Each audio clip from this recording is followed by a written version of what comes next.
Un bol du vide. Tiré du recueil de 120 contes zen, le bol et le bâton.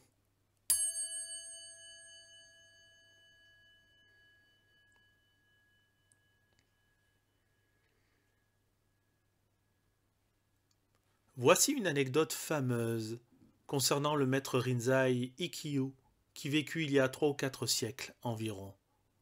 Ikkyu était alors un tout jeune moine dans un temple zen où vivait aussi son frère.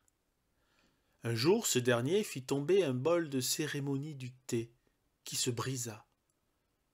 Ce bol était d'autant plus précieux qu'il avait été offert par l'empereur. Le chef du temple le réprimanda sévèrement, ce qui fit pleurer le petit moine. Mais Ikkyu lui dit de ne pas s'inquiéter. « J'ai de la sagesse.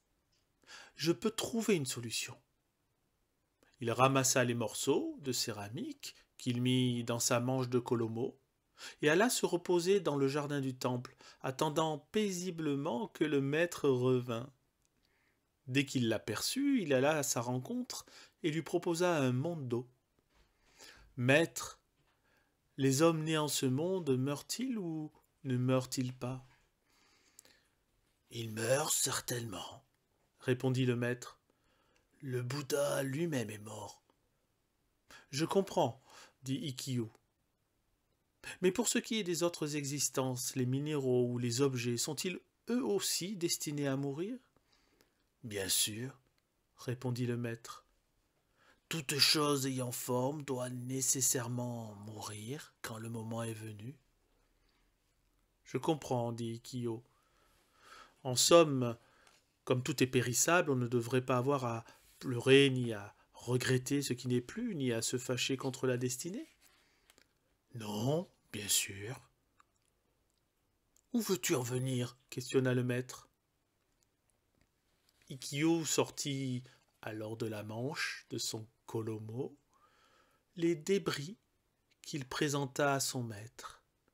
Celui-ci en resta bouche bée.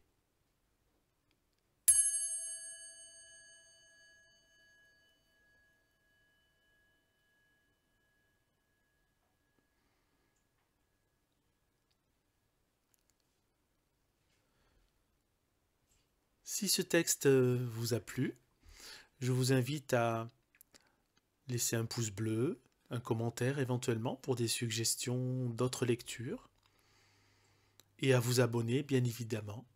Je vous dis à bientôt.